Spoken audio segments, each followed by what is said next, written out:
Gaur ireki da epea, entitateek eskatzeko diru laguntzak euskarazko jarduerak egiteko. Guretzat oso garrantzitsua da, ikustea euskara zerbitzuak eta edo udaleko beste arloak osatzen duten jardueraz gain, haiek ere euskarazko jarduerak antolatzea kurtsoan zehar, urtean zehar, eta guk jartzen dugu 10.000 euro entitateentzat, haiek halako jarduerak garatzeko.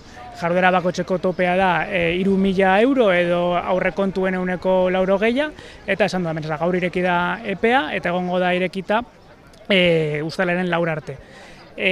Nobedade gisa, aurten plenoan berriztu dugu diru laguntzen oinarriak, nobedade gisa da, justo aurten egingo duguna jarduera guztien artean sailkatzea 3 multzo ezberdinetan, txikiei begira, gazteei begira eta helduei begira. Gure apostua da indartzeko helduentzat diren jarduerak, eta orduan 3 multzo horietan pizkat gehiago baloratuko dugu helduei begirako jarduerak.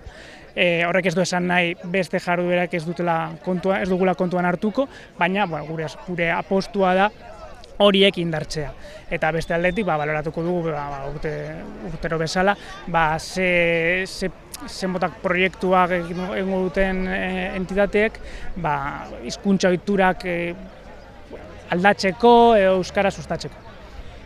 10.000 euro horiek dira iaz baino gehiago?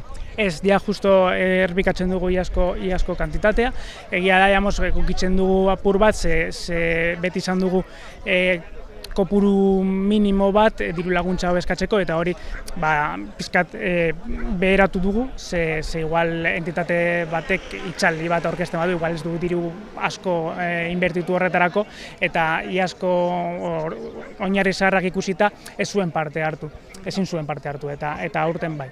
Eta iaz adibidez, zein ekintzek jaso zuten diru laguntza? Izan genituen 4 proiektu, batzuk igual ikastetxeen guraso elkarteek bultzatuta, haien eskolaz kanpoko orduetan jarraitzeko euskara sustatzen, baita izan genuen elkarte batek, Garrasika elkartek antolatutako antzerki bat, ez dokiru antzerkia, eta halako proiektuak.